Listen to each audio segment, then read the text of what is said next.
Hey everyone, welcome to week 4 of video check-in.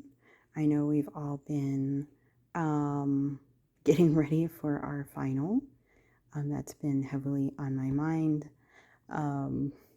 as I know it is on many of yours. I just wanted again to share some tips and tricks and things that I am doing in order to keep me staying on schedule. Of course, I adhere to a very strict schedule in my journal.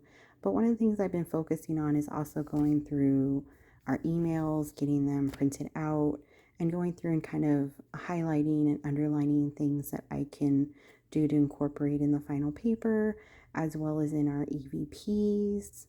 And then when I do schedule time to, go back and revise and write, I like to come up with a plan and things that I want to hit or things that I want to look on or things that I want to do actively.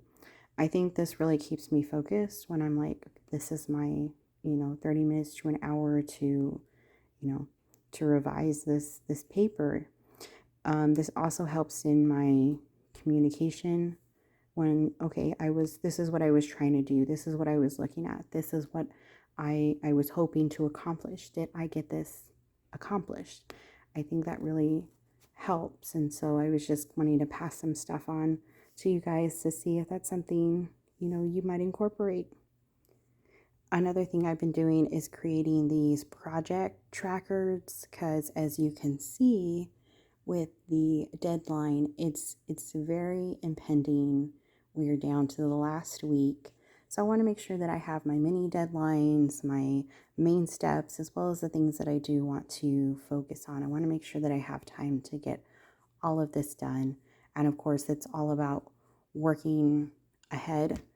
Something is due Thursday, make sure it's done by Wednesday. If it's due Friday, make sure it's done by Thursday, etc., etc.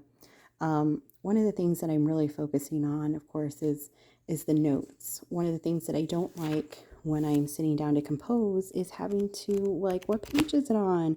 What author, what writer am I looking at? So I want to make sure that all of my notes are very, very precise.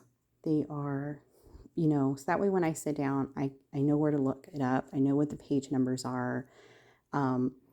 Like I was replying to someone on the blog that, Control F, Control Find is my friend, especially once you do have a project in which you might be citing someone very heavily, or at least paraphrasing.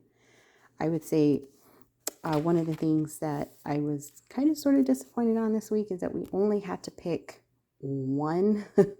We only had to pick one article to focus on from part 4 of this book, because part 4 looked absolutely delicious. Like, everything in there caught my interest. I think all of that is something that I can incorporate as both as an editor as well as a writer.